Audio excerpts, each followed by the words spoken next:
भक्तों की कथा की माला है ये, भक्तों की कथा की माला है ये, भक्तमाल है।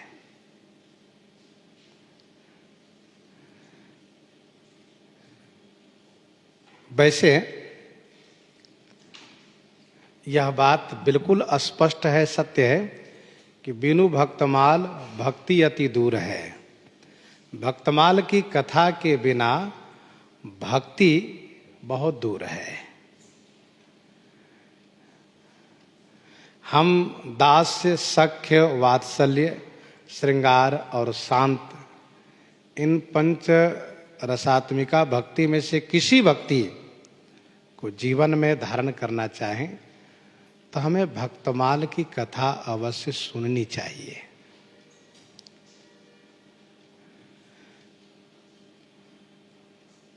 सब संतन निर्णय कियो मथि श्रुति पुरानी इतिहास, भजवे को दुई सुघर है कई हरि कई हरिदास।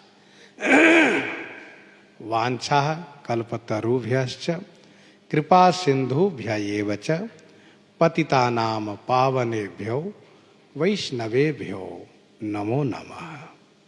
सीतानाथ समारंभं श्रीरामानंदार्य मध्यमां श्रीमदाचार्य पर्यंतां वंदे गुरु परंपराम।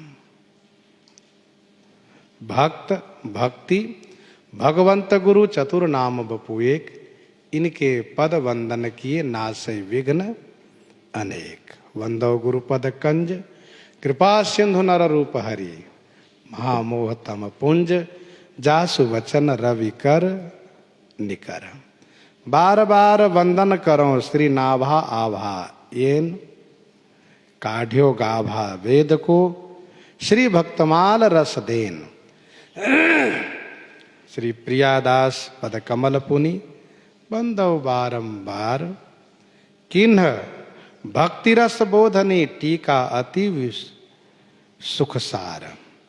चारि जुगन के भगत जे, चारि जुगन में भगत जे, तिनके पद की धूरी सर्व सिर धरी राखी हूं मेरी जीवनी मूरी। जैसा कि हम आपको विदित है कि भगवान और भक्त दोनों एक हैं। भगवान कहते हैं कि मैं भक्त के हृदय में रहता हूं और भक्त मेरे हृदय में रहते हैं। अहम भक्ता पराधीन हूं। संत भगवंत अंतर निरंतर नहीं, किमपि मति मलिन कह दास तुलसी। भगवान की कथा, भगवान की कथा और भक्तों की कथा सभी पुराणों में, धर्मशास्त्रों में वर्णित है। भागवत जी में तथा तमाम ऐसे पुराण है, तमाम ऐसे धर्म ग्रंथ है और बहुत सी रामायण है, सब में वर्णित है। लेकिन भक्त प्रधान जो चरित्र हो, जैसे भगवान वेद व्यास जी ने 17 पुराण बनाने के बाद भी, वेद को उन्होंने 4 भाग किया, 17 पुराण बनाए, फिर भी उनके अंतःकरण में उद्वेग बना रहा, अशांति बनी रही, स्थिरता नहीं आ रही थी। देवर्षि नारद जी की कृपा से उन्होंने इस तथ्य को समझा कि मुझे क्या करना चाहिए। फिर उन्होंने श्रीमद् भागवत महापुराण, भागवत, ऐसा नहीं कि उसमें भगवान की कथा नहीं है, पर भागवत, भागवत प्रधान अर्थात भक्ति प्रधान श्रीमद् भागवत महापुराण की रचना करने से उनके अंतःकरण में शांति मिली। उसको श्रीमद् भागवत पुराण नहीं कहा, श्रीमद् भागवत पुराण कहा। भागवत महापुराण है। भगवान वेदव्यास जी ने अन्य सभी ग्रंथों में, पुराणों में कर्म कहीं ज्ञान को प्रधान रखा, श्रीमद् भागवत जी में भक्ति को प्रधान रखा। श्रीमद् भागवत महापुराण में भक्ति को प्रदान करके फिर उन्होंने कथा को गायन किया। कथा के प्रारंभ में ही वहाँ वर्णन है भक्ति का उद्गम कहाँ होता है, कहाँ उनका विस्तार होता है, कहाँ उनमें जीर्णता आती है, ये सारी बातें वहाँ कही जा रही है। भक्तमाल जी में भक्त की कथा को प्रधान रखा गया। स्वामी श्री नाभा जी ने इसलिए पहले ही दोहे में कहा, भक्त भक्ति भगवंत गुरु चतुर नाम बपू एक। आगे दोहा आएगा, हम लोग सुनेंगे विस्तार से। आद्य जगत गुरु स्वामी श्री रामानंदाचार्य भगवान के परंपरा में स्वामी श्री अग्रदास जी महाराज के शिष्य स्वामी श्री नाभा गोस्वामी जी ने इस भक्तमाल को मूर्त रूप प्रदान किया है। दोहा और छप्पे के रूप में उन्होंने श्री भक्तमाल जी का निर्माण किया।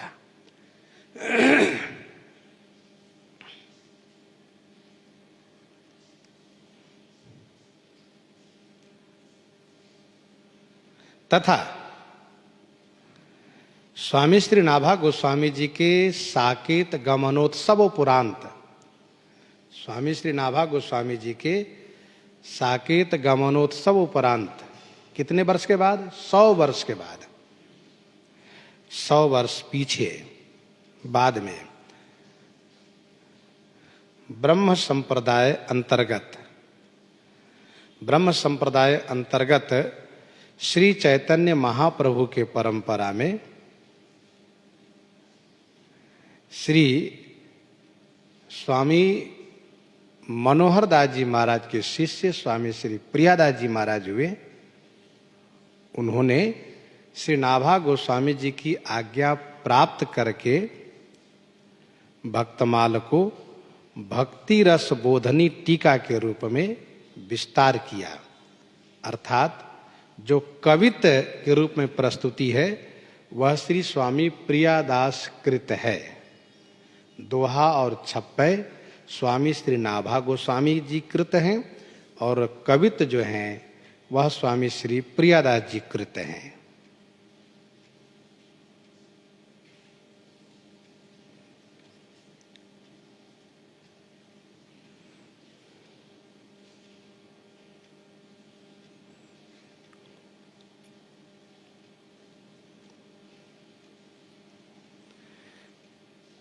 स्वामी श्री प्रियादास जी महाराज स्वयं कह रहे हैं, महाप्रभु कृष्ण चैतन्य मन हरन जू के चरण को ध्यान मेरे नाम मुख गाइए।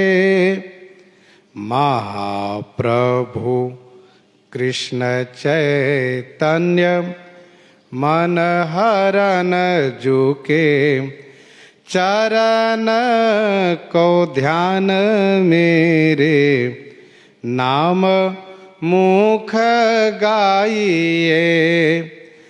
ताही समय नाभाजू ने आज्ञा दई लई धारी टीका विस्तारी भक्त माल की सुनाइए।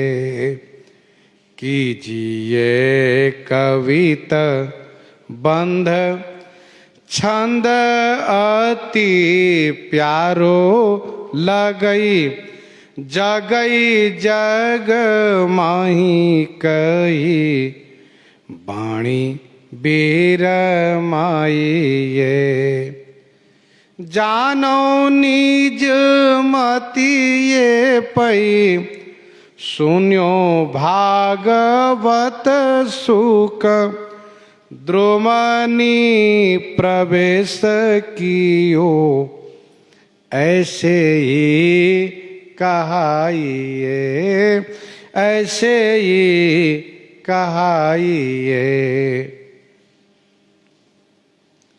स्वामी श्री प्रियादास जी कहते हैं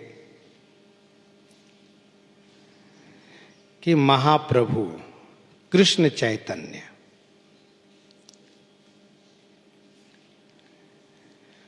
मन हरण जू के चरण को ध्यान मेरे नाम मुख गाइए।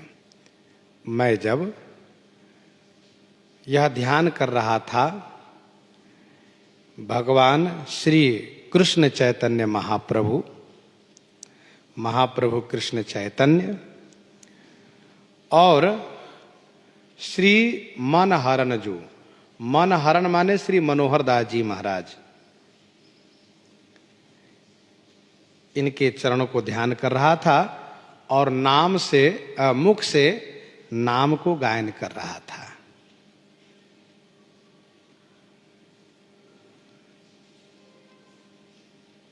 वैसे माधव गौर संप्रदाय में कीर्तन की प्रधानता है।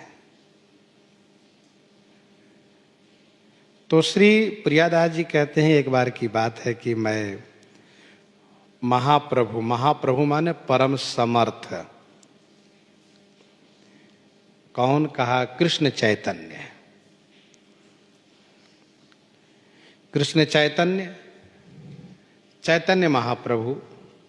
चैतन्य इसलिए कहा कि जो जीव को चेतन किया करते हैं, जो जीवों को चेतन करने वाले, इसलिए चैतन्य। तो महाप्रभु कृष्ण चैतन्य, भगवान श्री कृष्ण और आचार्य श्री चैतन्य महाप्रभु और गुरुदेव श्री मनोहर दास जी के चरणों को मैं ध्यान कर रहा था। मुख से नाम संकीर्तन कर रहा था।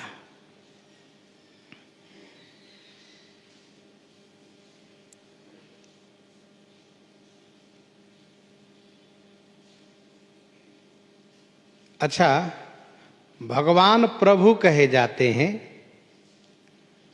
और गुरु जी महाप्रभु कहे जाते हैं।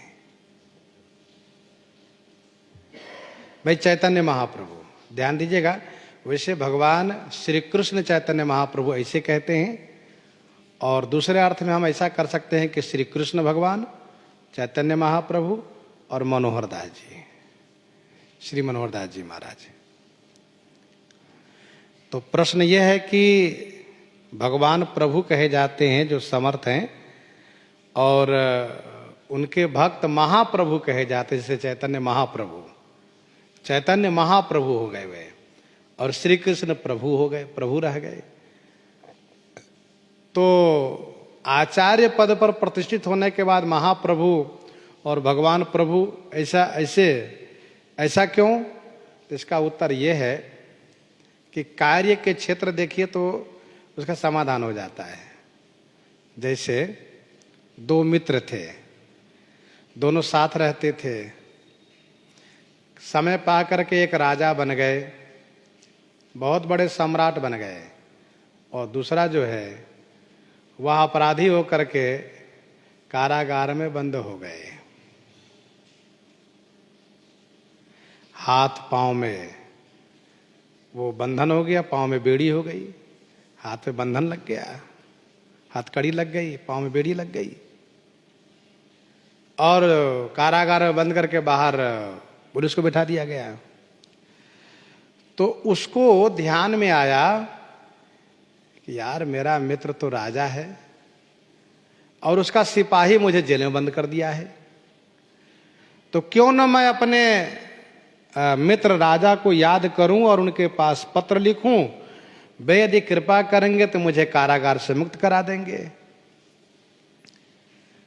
तो उन्होंने इस पंक्ति को उस पर मुख्य रूप से लिख करके कि विपत्ति काल कर सतगुण ने यहा, श्रुति का संत मित्र गुण यहा, सोहे मेरे परम उदार मित्र, आपसे निवेदन यह है कि मैं कारागार में बंद हूं, आप कृपा करके मुझे कारागार से मुक्त करा दो। और विपत्ति घड़ी में मित्र को विशेष स्नेह करना ही चाहिए। कारागार में बंद मित्र का पत्र पहुंचा राजा के पास। राजा जो उनका मित्र है, तो राजा ने पत्र के प्रति उत्तर में लिखा है कि मित्र तुम मेरे पास आ जाओ चल करके, मैं तुम्हें क्या करें। उस दृष्टांत का मतलब यह है कि जीव और ईश्वर दोनों मित्र हैं। द्वासुपर्णा सयुजा सखाया, दोनों मित्र हैं। ईश्वर राजा हैं, जीव कारागार में इस मोह बंधन में पड़ करके, जैसे गृह का जो कार्य है, गृह कार्य, ये हथकड़ी लग गई, और पारिवारिक मोह जो है ये बेड़ी लग गई, पांव की बेड़ी हो गई। गृह कार्य बंधन हो गया, हथकड़ी लग गई, और जो पंच विषय है ये उसके पहरेदार सिपाही हो गए, और ये संसार रूपी जेल में उसको बंद कर दिया गया है। अब जीव जो है परमात्मा से कहता है, प्रभु बड़ी परेशानी है संसार में, यहां से मुक्त करा दीजिए। तो भगवान कहते हैं, सुनो मैं मुक्त करा दूंगा, लेकिन एक शर्त है। क्या? सर्वधर्मान परित्यज्य माम एकम शरणम ब्रज, तुम सब छोड़ करके मेरे पास आ जाओ। तो जीव कहता, यही तो मेरी लाचारी है, मैं सब कुछ छोड़ नहीं सकता। ये छोटे छोटे बच्चे, ये पत्नी, ये माता पिता, ये भाई, अमुक बीमार, अमुक परेशान, मैं सबको ऐसे छोड़ के आ जाऊं। अब आप कहते छोड़ के आ जाओ। सर्वधर्मान परित्यज्य माम एकम शरणम ब्रज, हो गया तो ठीक, अपने पास रखिए अपना उपदेश, हम नहीं आ सकते। तो ये स्थिति बन जाती है। भगवान कहते हैं मेरे पास आओ, तब मैं बंधन से मुक्त करूंगा। भाई आओ मेरे पास अगर कहो त्राहि माम, तब मैं रक्षा करूंगा। ये स्थिति है। तब क्या होता है, तो संत सदगुरुदेव के रूप में वहां जाते हैं, उनको धर्म उपदेश करते हैं, उनको कथा सुनाते हैं, सत्संग की महिमा सुनाते हैं, और वे कहते हैं कि देखो धीरे धीरे इन सब से मन को हटाओ, थोड़ा थोड़ा नियम भजन शुरू करो, तो भजन के प्रभाव से इन सब से मन तुम्हारा धीरे धीरे विरत हो जाएगा। तो उन संत के बताए गए मार्ग को अनुसरण करने से वह जीव उस बंधन से धीरे धीरे मुक्त होकर के फिर भगवान के पास पहुंचता है। इसीलिए भगवान है प्रभु और उनके भक्त हैं महाप्रभु, चैतन्य महाप्रभु। हमारे सभी संप्रदाय के जो भी आचार्य हुए हैं, वह आचार्य हैं, वह होंगे। उन धर्माचार्यों का यही प्रयास रहता है कि जीव भगवान के शरण में जाए, यही उनका प्रयास रहता है। इसलिए वे शिक्षा देते हैं, कथा सुनाते, उपदेश करते हैं। इसलिए कहा महाप्रभु है। स्वामी श्री प्रियादास जी कहते हैं कि मैं मुख से नाम जाप कर रहा था और मन से ध्यान कर रहा था। ध्यान देने वाली बात यह है कि जब नाम जाप करते रहिएगा तब तो ध्यान केंद्रित करके बैठे हैं और जिह्वा नहीं हिल रही है, नाम नहीं जप कर रहे हैं, तब क्या पता उनका मन कहाँ लगा है, भगवान में लगा है कि बाजार में घूम रहा है, क्या पता है। भाई नाम जपने से एक प्रभाव पड़ता है। अब नाम नहीं ले रहे हैं, आंख बंद किए हैं, तो मन बड़ा बदमाश है। मन हो सकता है कहीं बाजार में समोसे की दुकान पर ही पहुंचा देगा, चलो वहां देखते हैं, अमुक दुकान के समोसे बहुत बढ़िया है। इसीलिए संत महापुरुष का गायन कर रहा था।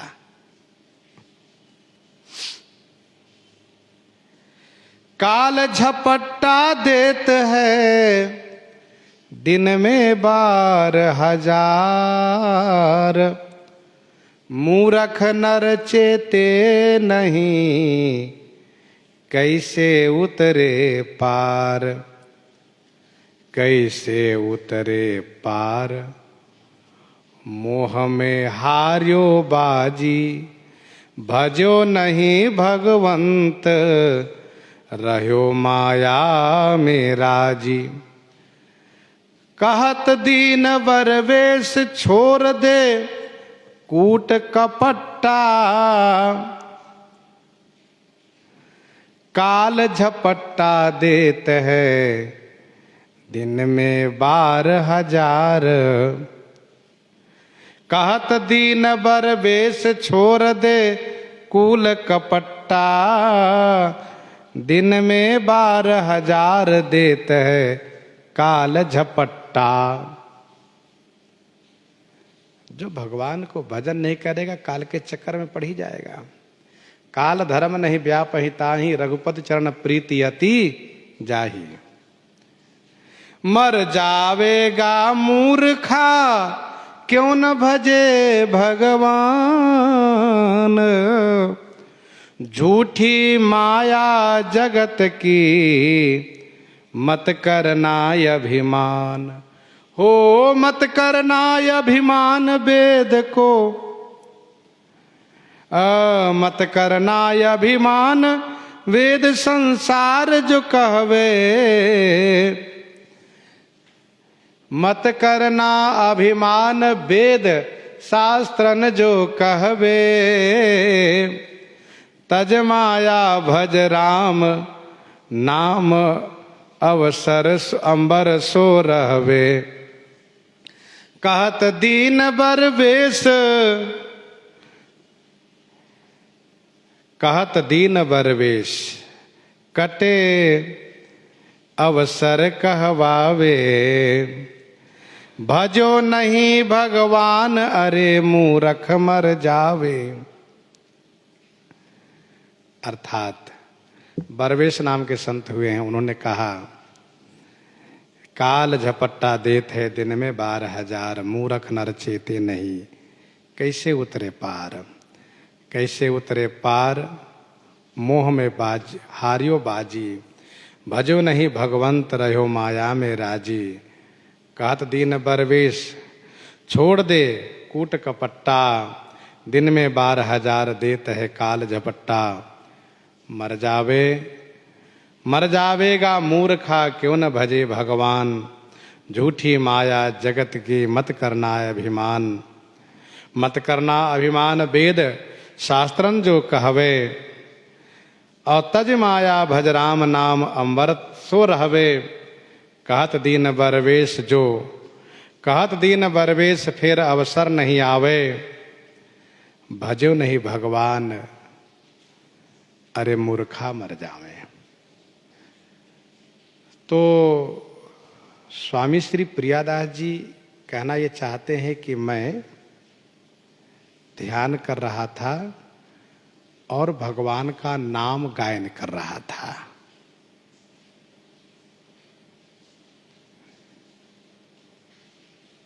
यदि हम ध्यान करने में अपने आप को नियंत्रित नहीं करेंगे तो मेरा ध्यान हो सकता है कि वो अलग भी बट जाएगा। एक दृष्टांत भक्तिमालकार ने टीकाकार ने लिखा है कि 2 ढोंगी धन कमाने की दृष्टि से जंगल में गए और एक सिद्ध और एक साधक बन गए। जैसे कोई आवे, वो जो सिद्ध बने थे वो तुरंत पद्मासन लगा करके बैठ जाएं ध्यान मुद्रा में, और जो साधक बने रहे वो चमर डुलावें और जय जयकार करें और खूब बड़ाई प्रशंसा करें। तो जो लोग जावे कहे देखो भाई इतने बड़े सिद्ध महापुरुष बैठे हैं, क्योंकि वो जो दूसरा साधक था बहुत बड़ाई करे, तो लोग कुछ ना कुछ वहाँ भेंट अर्पित करके जावे। एक दिन अचानक राजा की सवारी आई तो सुना कि भाई यहाँ कोई सिद्ध पुरुष बैठे हैं। तो उसके एक सिपाही ने जाकर पूछा कि महाराज कब से समाधि लगाए हैं। कहा पूछो मत, लाग समाधि अखंड पारा, समाधिस्थ है महाराज। राजा से सुनाया, राजा बड़े प्रभावित हुए। राजा अपने रथ से उतर कर आए, प्रणाम किए और 2 मोहर चढ़ा करके चलते भये। राजा की सवारी चली गई तो उसने जो साधक बना था एक मोहर छुपा लिया और दूसरे मोहर को सामने रहने दिया। तो उसने आंख खोल कर कहा कि बता दूसरा मोहर कहाँ गया। कहा एक ही तो दिया था उसने, राजा ने। कहा नहीं ने 2 दिया था। कह रहे तुम तो समाधिस्थ थे, तुमको कैसे पता कि 2 दिया। कहा नहीं 2 था इसलिए खटका, एक होता तो खटकता नहीं। कहा 2 ही दिया। कहा एक तुम गड़बड़ किए हो, देखो ये मित्रता सही नहीं है। हम दोनों ही समझौते पर यहाँ रहते जंगल में कि हम सिद्ध तुम साधक बनोगे और जो मिलेगा वो 50-50 होगी, आधा आधा करेंगे। तब उसने कहा, साधक ने कहा, सुनो बात ऐसी है कि कभी काल भगवान को भी ध्यान कर लिया करो, केवल धन संपत्ति में लगे रहते हो, ये ठीक बात नहीं है। तो दिखावा ध्यान सही नहीं होता है। ध्यान का मतलब एकांत में, जहाँ कोई शोरगुल नहीं, किसी का आना जाना न हो, भगवान के नाम लेते हुए ध्यान करना चाहिए। ताही समय नाभाजू ने आज्ञा दई लई धारी। उसी समय में स्वामी नाभाजी उनके सामने प्रकट हुए और उन्होंने कहा, प्रियादास जी आप भक्तमाल की टीका लिखिए। लई धारी टीका विस्तारी, भक्तमाल की सुनाइए। भक्तमाल की टीका विस्तार करके सुनाइए। आप ध्यान कर रहे थे अपने चैतन्य महाप्रभु जो संप्रदाय के आचार्य हैं, अपने गुरुजी श्री मनोहर दास जी को, और मुख से भगवान का नाम ले रहे थे। अचानक श्री नाभा गोस्वामी जी प्रकट हो गए ध्यान में ही। जय जय। अब आप कहेंगे कि इतने वर्ष बीत जाने के बाद फिर कैसे आ गए? जो साकेत चले जा चुके हैं, भगवान के धाम जा चुके, वे कैसे फिर आ गए? तो इसका समाधान यह है कि भगवान के जैसे भक्त में भी वो सामर्थ्य आ जाता है जो भगवान के धाम चला जाता है। कौन सा सामर्थ्य? तो वे जब जहाँ चाहे वहाँ जा सकते हैं। जैसे कि श्री नामदेव जी और श्री कबीरदास जी ने श्री गोपाल भक्त और श्री विष्णुदास जी को दर्शन दिया था। गोस्वामी तुलसीदास जी से कबीरदास जी आके मिले थे नित्य धाम से ही। तो जो उच्च कोटि के महापुरुष हैं, जो भगवान के धाम में जाकर के भगवदीय हो गए हैं, वे यदि चाहें कि हम अमुक भक्त से मिलना चाहे तो वे आकर के मिल सकते हैं। भक्तमाल में आगे कथा आएगी कि कैसे भगवान के धाम पहुंच करके फिर वो भक्त आकर के अमुक भक्त के मनोरथ को पूरा किए हैं। अभी आपने सुना कि श्री नामदेव जी, श्री कबीरदास जी ने दर्शन दिया है किनको? श्री गोपाल भक्त को और श्री विष्णुदास जी को, नित्य धाम से आकर के। तो वैसे नाभा गोस्वामी जी ने आकर के इनको आदेश दिया है। टीका विस्तारी भक्तमाल की सुनाइए। भक्तमाल की टीका विस्तार करके आप सबको सुनाइए, यह आदेश उन्होंने दिया। कीजिए कविता बंध छंद यति प्यारो लगई, जगई जग माही कही बाणी बीरमाइए। स्वामी श्री नाभा गोस्वामी जी ने कहा कि सुनिए, ऐसे नहीं, आप कीजिए कवित बंद छंद, छंद बंद कवित कीजिए, कविता बनाइए जिसे सबको प्यारो लगई। और जगई जगमाही, जगमाही माने संसार में वह जगमगाए, प्रकाशित हो। कही बाणी भी रमाइए, ऐसा कह करके अपनी वाणी को विराम दिए। अथवा तो ऐसा कह करके मानो ये कहा कि आप इसी में अपने आप को रमाइए। नाभा गोस्वामी ऐसा कह करके चुप हो गए। अथवा तो ऐसा कह करके कि आप इसी में अपनी वाणी को भी रमाइए, माने विशेष रमाइए, अर्थात भक्तों के चरित्र में अपनी वाणी को रमाइए। ये श्री स्वामी नाभा गोस्वामी जी ने श्री प्रियादास जी से कहा। आप कह सकते हैं कि श्री प्रियादास जी से क्यों कहा, किसी और से क्यों नहीं कहा? तो ये प्रश्न सबके साथ रहेगा, चाहे जिनसे नाभा गोस्वामी जी कहते हैं। फिर भी समाधान यह है कि श्री प्रियादास जी के अंदर में संप्रदाय भेद विचार नहीं था कि कौन संप्रदाय के संत क्या। कुछ लोगों में भेद विचार होता है, ये श्री संप्रदाय के, ये ब्रह्म संप्रदाय के, रुद्र संप्रदाय के, सनकादिक संप्रदाय के, वो बात उनमें नहीं थी। सबके प्रति अभेद भाव रखते थे वैष्णव जगत में, क्योंकि वैष्णव के 4 संप्रदाय, श्री ब्रह्म रुद्र सनकादि, सबके प्रति उनकी निष्ठा थी। और दूसरी बात यह है कि वे बड़े नामनिष्ठ थे, बड़े उच्च कोटि के संत थे और